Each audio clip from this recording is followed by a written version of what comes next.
Uh, Now I want to talk about paying attention.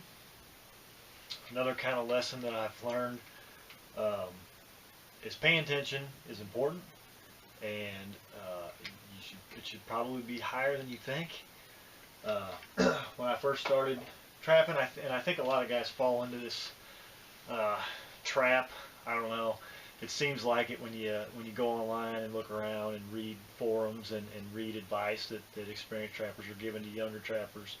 Um, I know when I first got my very first traps, I got some Duke 1 3/4, and I loosened up all the pans so they were just floppy, and and put them out there. And actually, I didn't have a lot of non-target catches. I just wasn't catching anything. I had a lot of traps that were snapped off that I couldn't really explain why. There wasn't a catch circle. There wasn't any hair in the trap.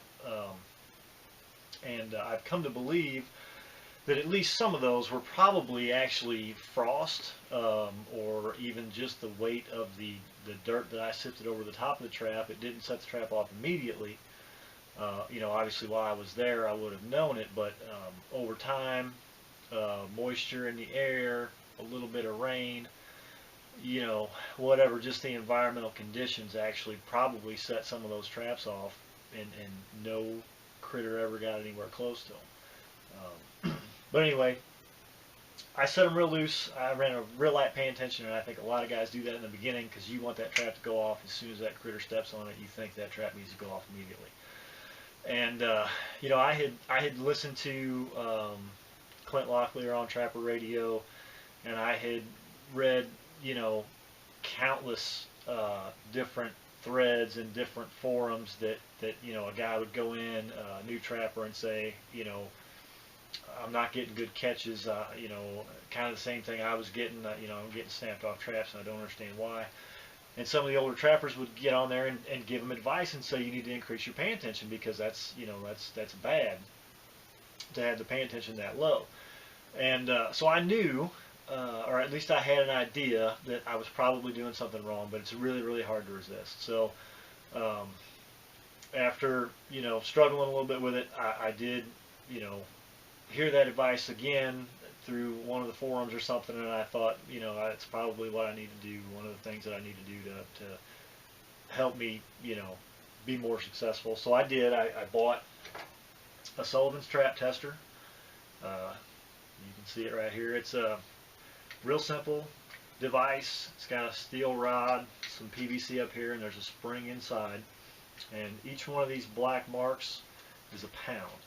So as I push down, there's 1 pound, 2 pounds, 3 pounds, 4 pounds, and it goes down, if you bottom it out, to about 4.5 pounds. I'm guessing it's not marked, but it's about the halfway point there. So I call it 4.5 pounds if I reach the bottom. On the end of it here, again, it's just a steel rod, so they give you a really nice piece of tubing to protect it, so your trap jaws aren't smacking that steel and either boogering up your trap or boogering up your tester. But it's real simple to use. Basically, you just set your trap.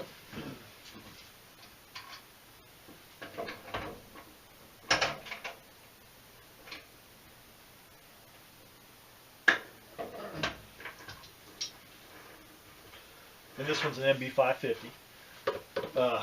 So you set your trap, and then what I usually do is I'll move that loose jaw back so I don't actually catch the tester in the trap because it's not really necessary.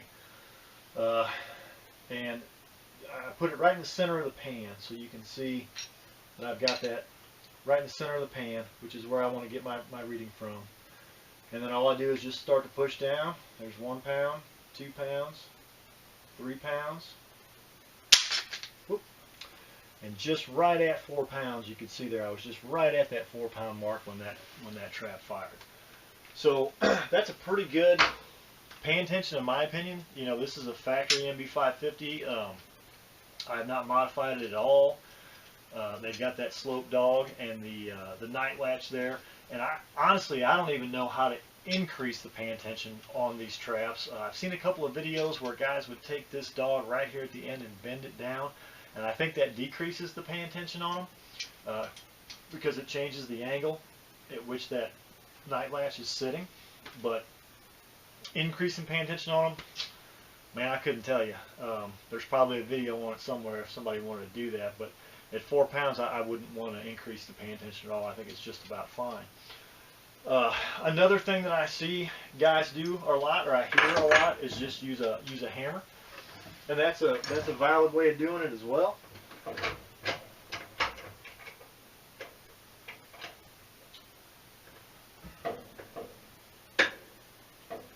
So just to show how you would do that, or how you could do that, this is a 3-pound hammer. And I don't know if you can read it or not, but it says 3 pounds right there.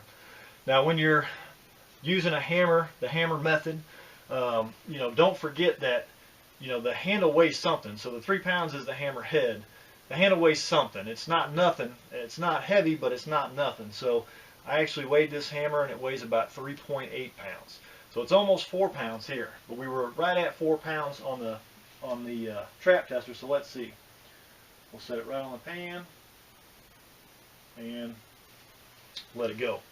So I know that a 3-pound hammer will sit on that pan without the trap firing. Obviously, if the trap fired, you know, you're under that amount. And again, on the 550, I don't know how you would set that. I don't know how you would increase that. But on most of your traps, you know, like this is a Bridger 2 dogless here, you know, you would tighten down your pan bolt. Whether it's a traditional pan or a dogless pan, you would tighten up that pan bolt to increase the friction, which is going to increase the pressure it takes to push that pan down. So that's it for the pan tester.